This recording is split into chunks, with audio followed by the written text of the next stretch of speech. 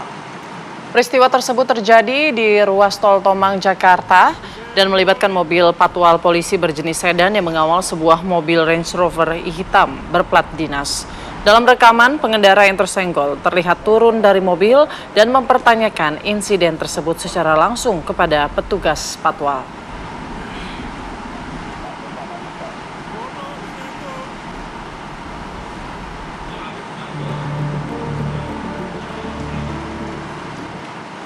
Dari akun TikTok @jodipurnawan_ menyampaikan klarifikasi terkait video yang beredar di media sosial mengenai insiden yang terjadi di tol Tomang antara dirinya selaku pengendara dengan anggota patwal.